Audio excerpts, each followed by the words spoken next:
Sebelum menonton tayangan ini, jangan lupa untuk subscribe, like, dan komen, terus share. Jangan lupa aktifkan tombol lonceng untuk notifikasi video-video kami terbaru. Bismillahirrahmanirrahim. Assalamualaikum warahmatullahi wabarakatuh.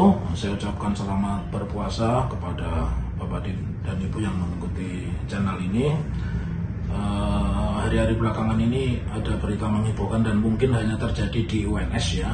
Mesti Anda sudah tahu kira-kira tentang Mendikbud Ristek Nadiem Makarim membatalkan rektor terpilih Universitas 11 Maret periode 2023-2028 Prof. Cajidan. Padahal jika tidak ada aral melintang ya, beliau itu akan dilantik pada tanggal 11 April menggantikan Prof. Jamal Mimuho, dan undangan sudah beredar. Nih saya tunjukkan lebih jelas ya. Jadi saya sudah menerima undangan, dress code-nya apa, bagian sipil lengkap, namun itu urung semua. Dengan pembatalan tersebut, maka secara otomatis pelantikan juga dibatalkan ya.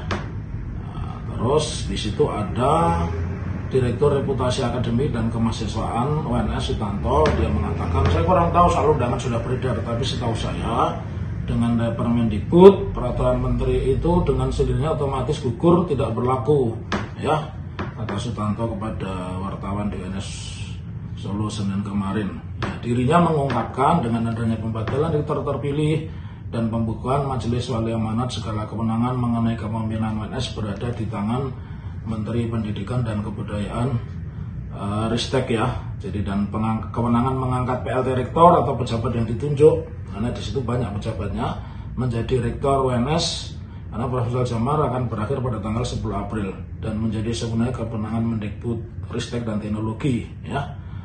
Nah, menurut saya ini tidak bisa semudah itu ya. Jadi orang-orang UNS, terutama mereka yang berprofesi hukum, artinya dosen hukum, guru besarnya kan banyak ya. Di MBA itu guru besarnya banyak ya. Saya ingin sampaikan bahwa pemilihan UNS itu sudah selesai, dilaksanakan tanggal 11 November 2022 dengan atau berarti persis 5 bulan yang lalu ya, November, Desember, Januari, Februari, Maret, April ya. Berarti sudah 5 bulan yang lalu. Nah, dari hasil pemilihan itu terpilih Prof. Cajidan dengan suara 12. Kemudian Prof. Hartomarjono dari Fakultas Kedokteran yang sekarang menjabat Direktur Rumah Sakit UNS memperoleh suara 11. Kemudian Prof. Ayu yang saat ini masih menjabat Dekan Fakultas Hukum itu mendapat 2 suara. Yang menarik ini, biar khalayak tahu, biar beritanya juga tidak seimbang, biar beritanya juga tidak berpihak ya. Artinya prinsip-prinsip jurnalistik itu tetap menganut asas cover both side. Cover both side itu artinya ya berita dari kanan dari kiri juga harus diangkat.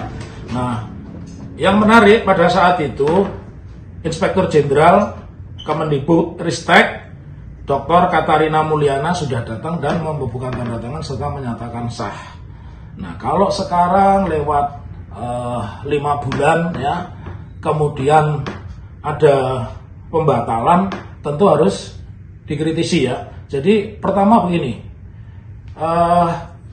UNS itu dibentuk dengan PTNBH ya, PP PTNBH UNS itu nomor PP 56 tahun 2020 ya. Jadi tidak ada alasan sama sekali kalau Anda lihat PP. Jadi ini aneh, peraturan menteri membatalkan PP itu aneh ya. Tidak ada dasar sama sekali untuk melakukan pembekuan ya. Dan yang harus dipahami, saya meragukan apakah beliau Pak Menteri itu paham aturan seperti ini ya. Karena kalau yang saya lihat dari catatannya ketika beliau menghadiri pengangkatan rektor UI saja, beliau itu pakai jin, pakai baju panjang digulung dan dikeluarkan, kemudian pakai sepatu juga tidak memakai kaos kaki atau sepatu yang buat jalan-jalan pergi ke mall itu. Nah, yang ingin saya sampaikan, saya kritisi sesuai dengan peraturan tersebut. Jadi gini, biar masyarakat paham, setiap perguruan tinggi yang memiliki kewenangan PTNBH, perguruan tinggi negeri berbadan hukum, itu diatur dengan PP masing-masing. Jadi PP itu berlaku bagi perguruan tinggi masing-masing. Ya. Nah, sesuai dengan peraturan pemerintah itu organ PTN BHWNS itu meliputi organnya itu antara lain Majelis Wali Amanat, ya, kemudian Senat Akademik, di situ juga ada rektor dan juga ada Dewan Profesor. Nah, ini yang tidak dipahami dengan pembatalan itu. Kalau sekarang salah satu organ itu dipreteli, maka sesungguhnya status PTNBH itu hilang. Karena itu bagian dari namanya organ itu kan itu ya. Kalau Anda mengatakan membeli sepeda motor atau mobil, kemudian setirnya dicopot kan ya tidak bisa jalan. Begitu juga kalau peristiwa seperti ini. Nah, lalu berikutnya yang ingin saya sampaikan ya, anggota Majelis Wali Amanat diangkat untuk masa jabatan 5 tahun dan dapat dipilih kembali hanya 1 kali masa jabatan berikutnya. Itu diatur jelas di pasal 26 ayat 3 Peraturan Pemerintah nomor 56 tahun 2020 tadi, PP PTNBH ya.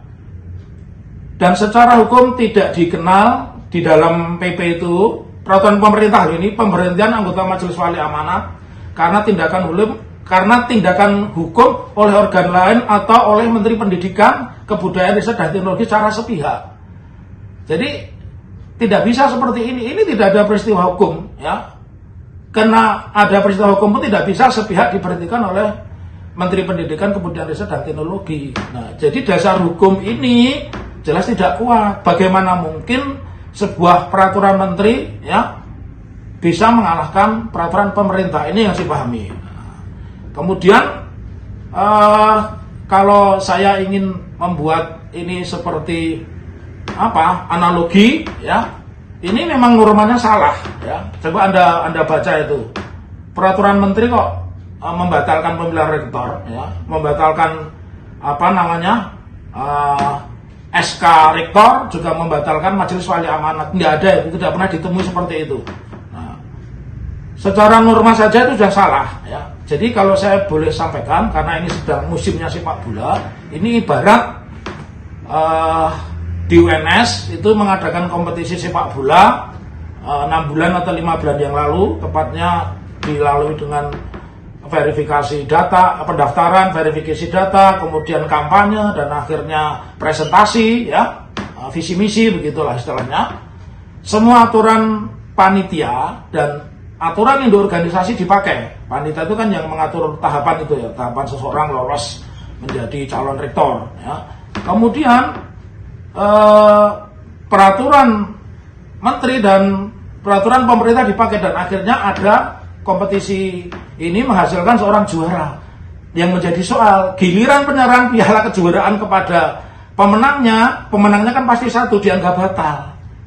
Nah, pertanyaannya kenapa tidak dibatalkannya mungkin tanggal 12 atau 13. Dan yang paling saya sesalkan sebagai alumni UNS, saya ini orang yang sangat loyal kepada UNS. Saya menyelesaikan S1 sampai dengan S3 saya di UNS. UNS itu sudah PDIH, program doktor ilmu hukum, mungkin sudah meluluskan lebih dari 300 doktor hukum, dan saya doktor ke-10. Jadi saya pantas kecewa ya. Masa sudah bikin aturan, sudah membuat verifikasi, kemudian diadakan kompetisi, dan pasti dibacakan kan aturannya. Setelah terpilih 5 bulan kemudian semua aturan itu dinyatakan batal. Nah, ini kalau sepak bola beneran jadi repot kan, itu bisa terjadi masalah serius ya.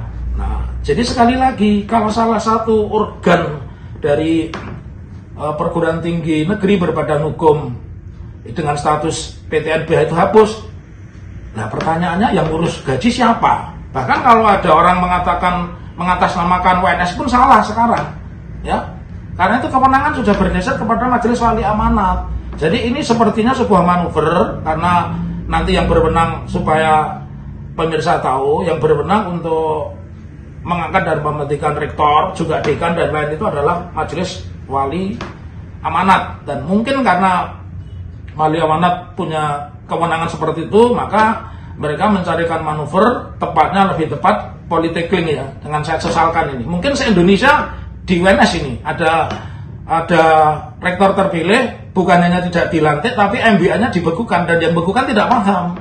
Kalau itu bagian dari keseluruhan yang diatur dalam PP PTNBH ya. Nah, dengan demikian kalau tidak ada lagi status PTNBH yang gaji itu siapa ya? Jadi kalau saya lihat peraturan menteri ini dibuat hanya atas dasar kepentingan politik sesaat, bukan hukum. Maka nggak nyambung ya. Lalu solusinya apa? Ya permen itu ditarik ya. Kalau sejelek apapun ya, nanti mengajukan judicial review kan membutuhkan waktu ya. Sangat saya sedihkan. Ini ada aspek-aspek kriminalnya loh ya. Bayangkan orang sudah terima undangan ya. Saya sudah ada di dalam itu untuk memberikan komentar, tanggapan begitu. Jadi sudah nyantai begitu. Dan konflik-konflik yang ketegangan yang kemarin ada, saya ganti bukan konflik karena faktanya memang tidak ada konflik ya. Itu sudah selesai. Nah, kalau tiba-tiba dengan peraturan menteri mempreteli itu bahkan fasilitas dan kantornya pun dikosongkan, itu menyedihkan banget ini. Jadi solusi saya, karena ini zaman sudah berubah dan saya lihat calon rektor yang tidak terpilih pun sudah legowo. Lah ini kok masih ada yang menyisakan di bulan suci Ramadan ini kekeruhannya, dan ini tidak pernah terjadi dimanapun, di UNS tidak pernah terjadi ya. Dan di Indonesia mungkin barangkali baru sekali ini di UNS ya, setelah 5 bulan dibatalkan, aneh. Coba kalau ini kejuaraan sepak bola jadi dikurutuk kan itu ya, masa jadi nyatakan juara kemudian dinyatakan aturan yang dipakai tidak sah.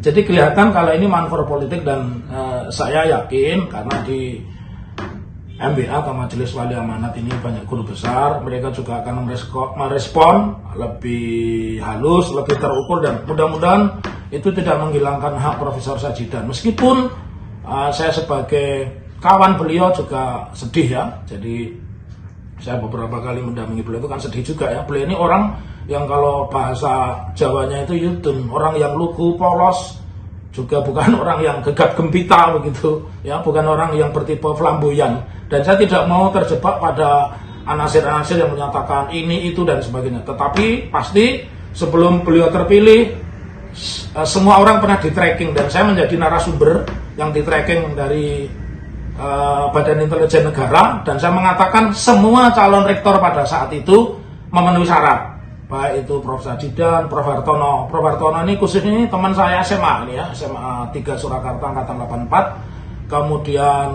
Prof. Ayu ya, itu semuanya memenuhi syarat. Jadi tidak ada yang tidak memenuhi syarat. Nah, kalau sekarang tiba-tiba aturannya dianggap tidak berlaku, dicabut, dan yang konyol itu mempreteli Majelis Wali Amanat itu sama dengan mempreteli PTNBH, dan itu yang tidak disadari. Jadi mudah-mudahan ada koreksi yang lebih cepat begitu ya, karena kasihan ini orang sudah dipermalukan, undangan sudah diterima ya, ini saya buka nih ya, undangan sudah diterima, acaranya dan sebagainya ya.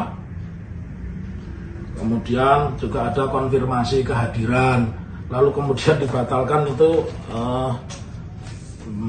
sangat menyakitkan ya. Ini beda dengan Pak Mahfud, ketika Pak Mahfud dicalonkan sebagai wakil presiden, karena baru bakal ini beliau sudah terpilih gitu ya.